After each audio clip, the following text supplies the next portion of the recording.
Carissa Pavlika, TV fanatic. Carissa, TV fanatic. Best glasses so far. Best glasses so far. They're beautiful. Thank you so much. Thank you. They're, Yours are pretty snazzy too. Where are they from? Can I just ask? Because I really like them. That blue color's gorgeous. You know what? I don't You know. don't know. It was my Great. first pair of glasses ever, and I spent an arm and a leg on them. Isn't it awful? Eyes going has been the worst thing that's happened to me in the last year. I can't bear it. They get worse and worse daily, don't they? Once they go, they go.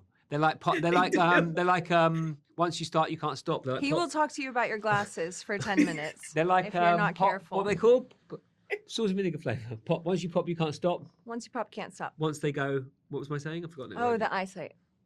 Yeah. How are you? I feel you. Thank Yeah, you. you know what I'm talking about. You'll know when your eyes go. You'll know when your eyes go. That's our quote.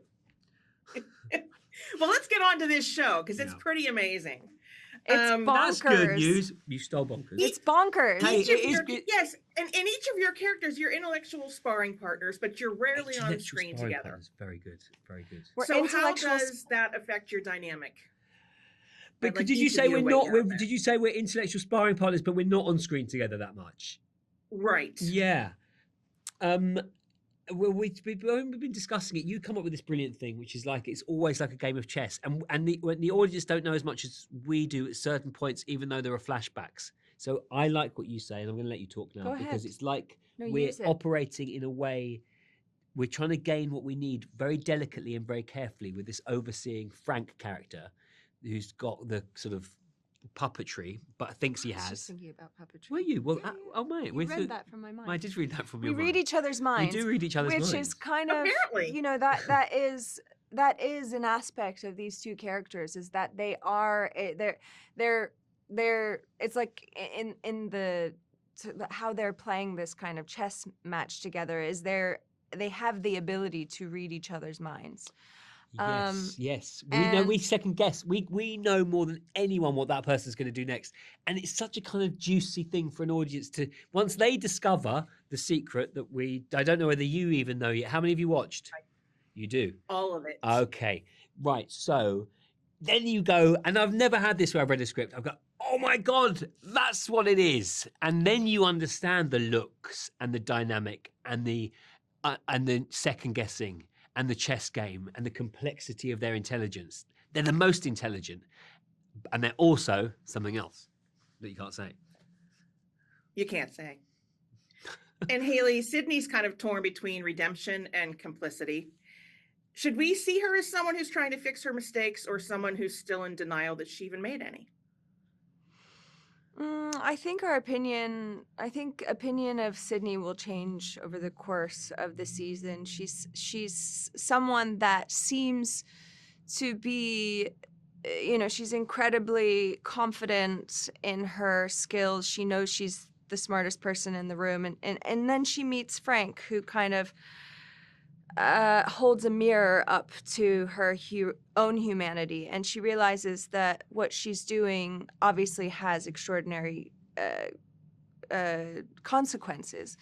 But she is a character that seems to stand in her own way more often than not, and that was an exciting dynamic to explore. I really loved that she's, this incredibly flawed kind of character, making morally ambiguous choices for what she thinks is the greater good.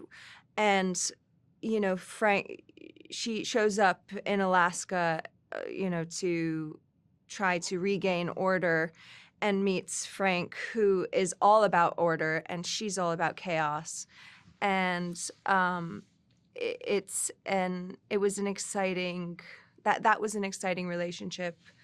To she's really this fish out of water when she arrives in Alaska, but she's used to this. She's used to having to think on her toes. And I just adored playing this character, like the physical aspect of playing with these roles. And then also, I think the show has a lot of heart and grit. Heart and grit. That's Heart a good and way to grit's put it. good. What's the one you came up with earlier on as well, which we're going to steal for the rest of the day? Emotional intelligent. No, it was something about the way they. We'll talk about it later. I'll remember in a minute. Well, I did want to ask you, Dominic, Mm.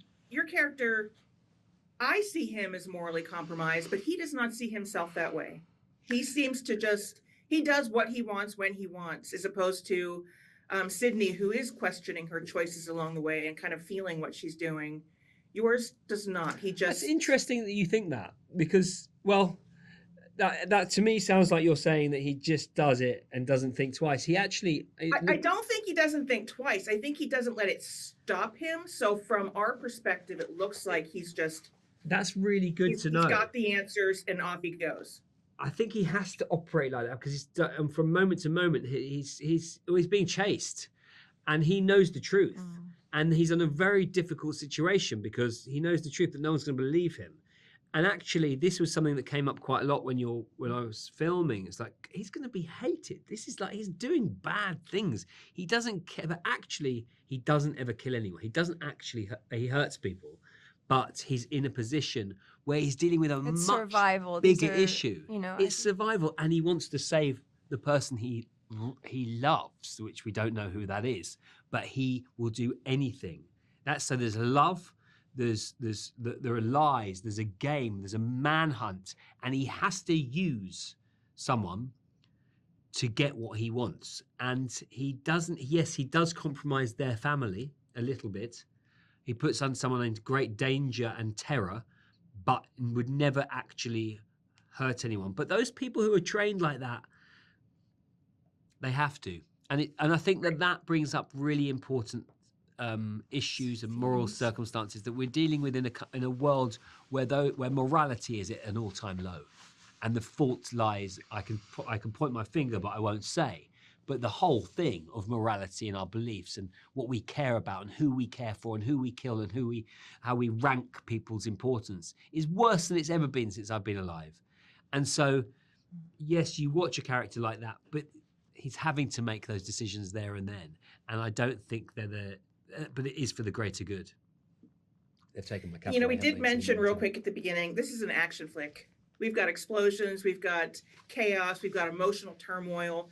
At what point did you just like all look at each other and think, this is absolutely bonkers, but oh my God, I just love it?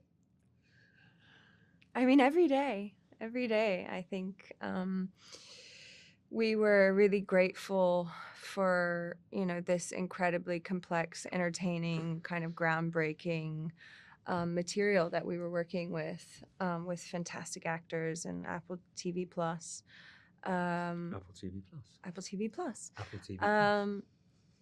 And every day was so different. So it never, ever could get boring. It was crazy. It was crazy. You turned up for work, and more and more now. I was speaking in a lower voice. Is that better? More and more now. You get things. Is that voice better? No. Is that voice better? Mm-hmm. You get back. So they build back. You're now doing a lot of stuff in front of screens, and you're doing stuff not in situation. We're in Alaska. We're in Canada. We're in all these locations, and there's a Boeing 747 in a field that I climb out the front of while it's burning. While it's burning, and I'm like, yeah.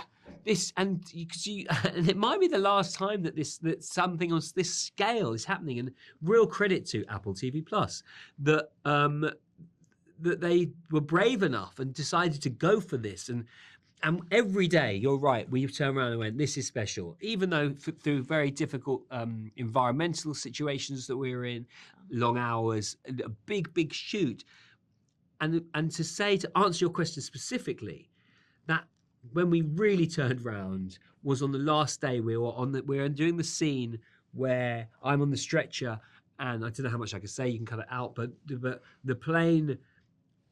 There's a plane. There's a helicopter. There's some days there's Tundra buggy. There's and you're like, oh my God, I'm doing a morally complex dialogue-wise character, and at the same time, it's an action film. That is extremely satisfying. Rare. That's my favorite. Very rare.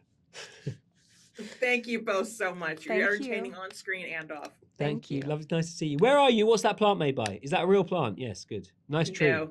What? Green screen. It's not. It is. Stop.